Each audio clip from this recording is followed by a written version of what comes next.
We are with Mayor Bach once again in our downtown studios. Mayor, thank you for joining us. May, the sun is out, finally snowed a little bit yesterday, but it's warming up just in time for your golf tournament at the end of the month, which I hear is sold out. Another beautiful day in Colorado Springs, and people don't realize we have 300 days of sunshine here. Yeah. I just talked to a friend in New York City this morning, and they said, you must be just totally snowed in. I said, no, actually, it's going to be 60 degrees today. Yeah, which is, I'm still trying to get used to that. This morning I woke up, I checked my inbox, and from your office there's a letter to the council members in Pueblo about stormwater. Can you kind of explain the relationship you guys have and the conversation that's going on between Colorado Springs and Pueblo right now as it concerns stormwater? Well, the Pueblo County Commissioners and the Pueblo City Council, of course, are concerned about our plans on stormwater because what we do here has an impact downstream, in their direction. So both Keith King, the new City Council President, and I wanted to get a letter out to the Pueblo County Commissioners and Pueblo City Council, just bringing them up to date on what we're doing. We had previously told them that we expected to spend $28 million this year, our city, on stormwater. Since then, we've added to that significantly. The airport is doing some important projects, so is Pikes Peak Highway. I appreciate our new City Council approving my request to draw down somewhat on our rainy day reserve so we can spend a significant amount of money on the Waldo Canyon fire burn scar mitigation, which is critical. So all in 2013, our city, in partnership with Colorado Springs Utilities and the airport and the Pikes Peak Highway, is now spending $46 million on stormwater. That is very significant, and we just wanted our friends to the south to know that. Now, in fact, tomorrow, Keith King, our new City Council President, and Merv Bennett, our new Council President Pro Tem, and I are driving down to Pueblo. We had a meeting with the county commissioners down there, but they had a conflict at the last minute. But we will be meeting with the President of the City Council, also the publisher of the Pueblo Chieftain. I think the more we can communicate and build a dialogue with our neighbors in Pueblo, the better. And particularly now that we have a new City Council, it's a good time to do that. And what is your hope from the trip that you take down there? Just to dialogue, or is there something specific that you want to address? I want to be able to share with the folks in Pueblo our plan. First of all, we are spending a substantial amount of money right now, that we've drawn down our reserves, that we've asked El Paso County and the outlying municipalities to join us by using some of their reserves for their projects that are urgent. And secondly, to tell the folks in Pueblo what the next steps are going to be, that we are now looking for a second opinion on our stormwater needs here in Colorado Springs, and that we expect to have that by the end of the summer from an outside engineering firm. And concurrently, we are evaluating all the various ways we might be able to pay for stormwater long term. So we want to share with the folks in Pueblo not only what we're doing right now as an update on stormwater, but also what we intend for the longer term. That we are getting this second opinion on our total stormwater needs, and that we are looking at all the various ways we can fund that longer term, and that by fall, I believe I'll have another conversation with everybody and with City Council on what we think we need to do to be sustainable in handling our stormwater needs. It's important that everyone understand that Colorado Springs has 76% of all the stormwater issues in this region. So we have by far the lion's share of the obligation. Now, there have been some folks that want to suggest that we form another regional bureaucracy, another regional authority similar to PPRTA on stormwater. I am not in favor of growing the size of government or in abdicating the city's responsibility or authority on stormwater. I think we must control not only the funding on stormwater, but the management. Now, that said, we clearly want to collaborate with the county and the other communities, and we are continuing to do that in terms of discussions on sequencing of projects so that hopefully we can work collaboratively there, and also on joint construction. So we need to do this right. We've had past attempts to solve stormwater that were not acceptable to the community, and I don't want to be rushed to a quick conclusion here. I think we need to be thoughtful and thorough, and by fall we'll have a plan in terms of where we go in 2014 and beyond. And it's one of those things, though, there is the time frame. You're talking about taking your time and making the right decision, but also considering that at some point there could be a major flood event. So trying to balance out which needs to be done first in order to prevent something happening in the meanwhile. Well, we're spending $46 million here in the city. I read, I believe this week, that El Paso County Commissioners are considering allocating $1 million for their jurisdiction. I talked to Mark Snyder, the mayor of Manitou. He's done a great job up there in so many ways, including building up their reserves. When he got into office, I think they only had $60,000 in reserves, and I think he's got that up to $700,000, which for his town of 3,000 people is pretty darn good. And he told me that they're going to take some of their reserves as well on their most urgent stormwater needs. So we are not standing by idly. We are working aggressively on stormwater right now. But in terms of the big picture, longer term, I want that second opinion. You know, this regional stormwater task force that the commissioners and previous city council commissioned had said that the city have $500 million in backlog stormwater needs.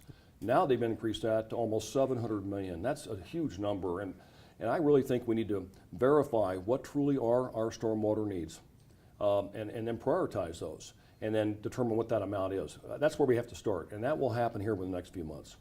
And talking about funding, in your recent town hall on Tuesday evening, you guys are already talking about the 2014 budget.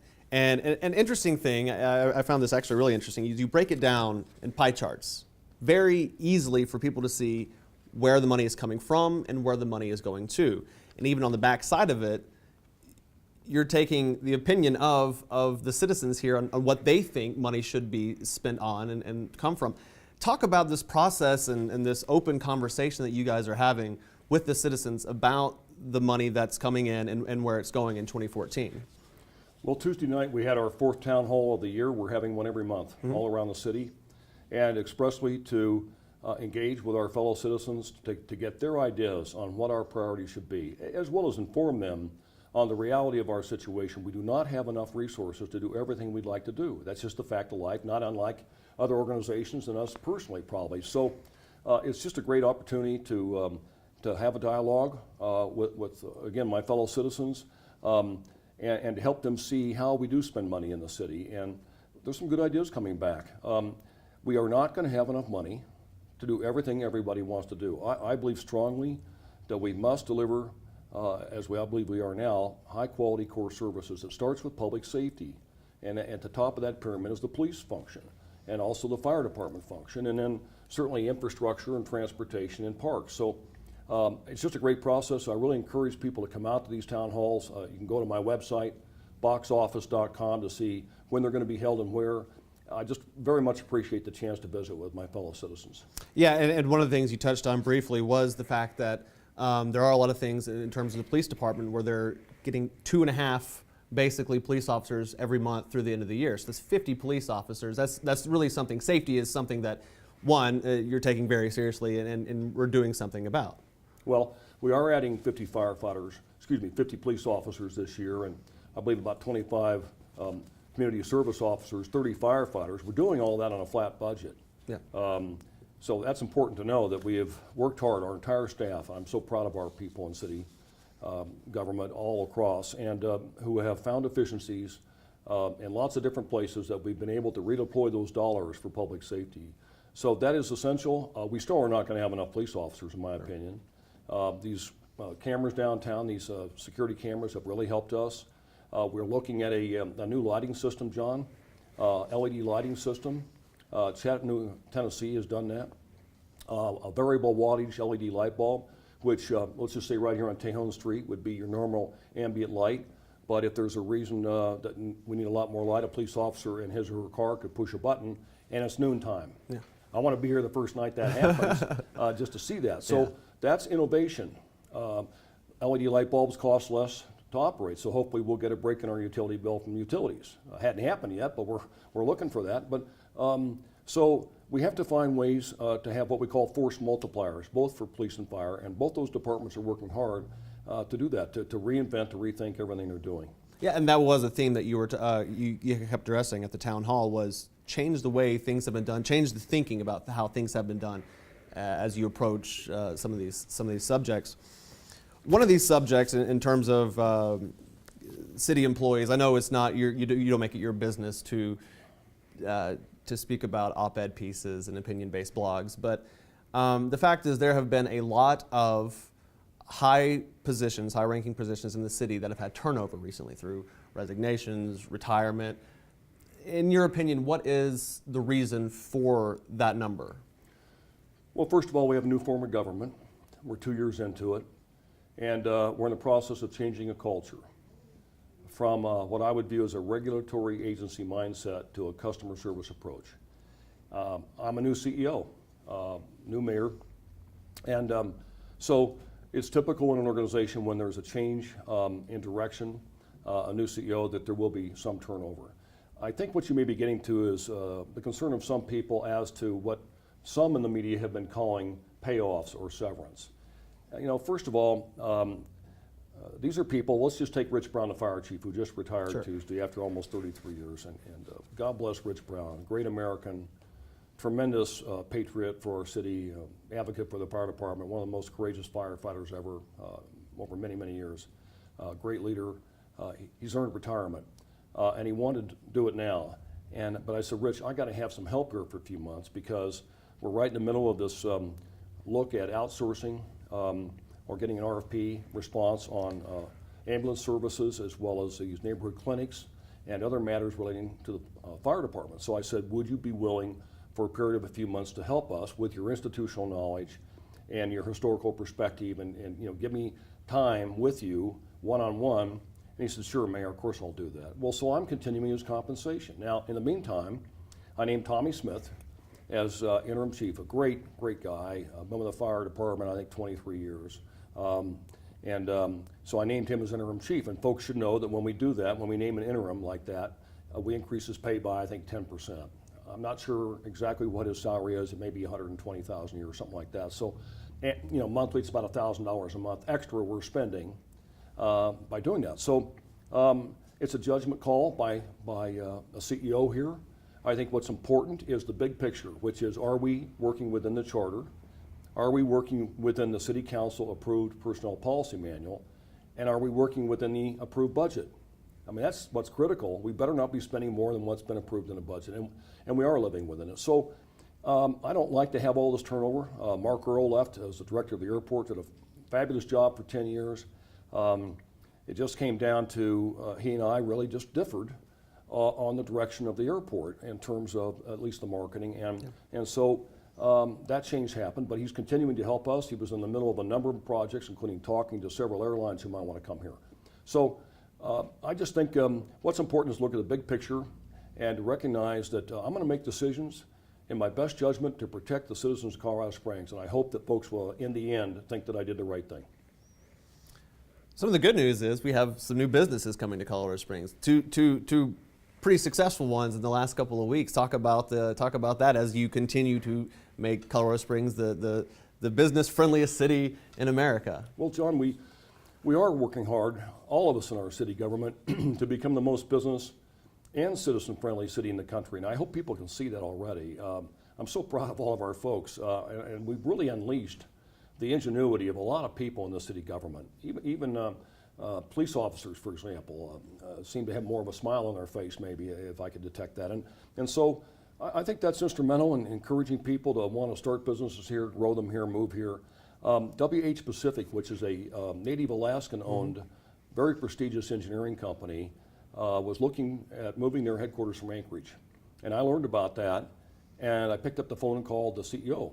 And this is quite a few months back. Yeah. And I basically just made a cold call, and I just called him up and said, my name's Steve Bach. I'm the mayor of Colorado Springs, Colorado. You have a subsidiary here.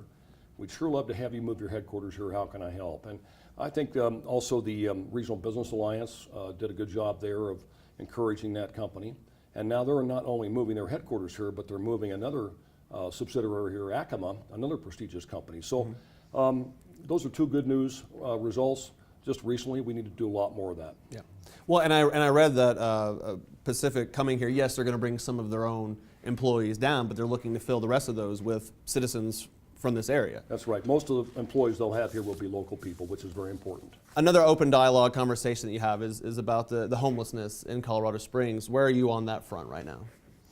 My wife Susie and I have been working with Merv Bennett, one of our, in fact, our council president pro tem for some time, along with Bill Hibble of El Pomar Foundation on ideas for a more holistic solution to helping homeless people. Any given night in Colorado Springs, we can have up to 90 families who cannot find shelter. We can do better than that, John, in this city. And certainly families, women as well, and men. So next week I am going to be announcing kind of a grand plan on how we believe we can approach a comprehensive strategy to help homeless people more than we ever have. It will involve a campus type setting with a whole menu of emergency services, from a day center to overnight shelter to food service to showers to mental health counseling to mentoring of all types. A key follow-on piece to that is what do people do then who have been homeless? We need to help them move into some sort of a home so they have hope and honestly a place to live, and then provide some job training and placement. So it's a holistic approach to that. We are still looking for a site. We have a couple alternatives we are investigating right now. I'd encourage anybody who has a facility or a site within reasonable distance of downtown to contact my office.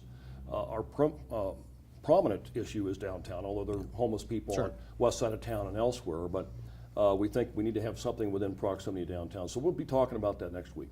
Yeah, I spent some time at Spring Shelter a couple of weeks ago, and one of the main things they try to focus on is breaking the stereotype of the homeless in this city. It's not just the person you've seen on television for years and years, but it's families, it's mothers with children in cars overnight. I mean, that's something that really was eye-opening to me. Well, my wife Susie goes over to Catholic Charities Soup Kitchen regularly and helps over there, and she's told me what she's seen there. And certainly there are the hardcore homeless people that maybe don't want to change, but there's so many other people because of this very difficult economy who lost their jobs, couldn't pay the mortgage, have lost their homes. Maybe they don't have a support network here locally. And some of the people she's seen come through that we've known in the past, honestly. And so, we shouldn't be saying that the homeless people are strictly those, that don't want to change their lives. A lot of people out there need help. Yeah. And what we have to do is figure out a way to help people change their lives. It's great that people like Catholic Charities help feed people, and Springs Rescue Mission and Bob Holmes of Homer and Pike Peaks and lots of other providers. I want to pull all that together. By the way, on this plan for this campus, we're not going to add staff. It's not going to be city run. We will create the environment. We'll with some help from some foundations, acquire property, improve property, but then we'll put an RFP out to local providers, some of whom I just named to you, and ask them to come forward and tell us who would like to manage this, who else would like to provide services. It doesn't take the place of other operations that are already out there. This is additive to that. Right. We need to have a site. Yeah. And we have a couple options. It'd be great to find a motel that's existing, even with a kitchen, because that's very expensive. That motel there on 8th and Cimarron would have been ideal, but it's being torn down by CDOT for that new interchange we hope is going to be built. Right. So anybody that has an idea on a facility, that would be great if they would contact us. All right, and you can go to Bach's office or just email you directly? Boxoffice.com, or call Jared Rigo at 385-5900. They'll get to me. All right, hey, appreciate your time. Thank you very much, Thank you, Mayor. John.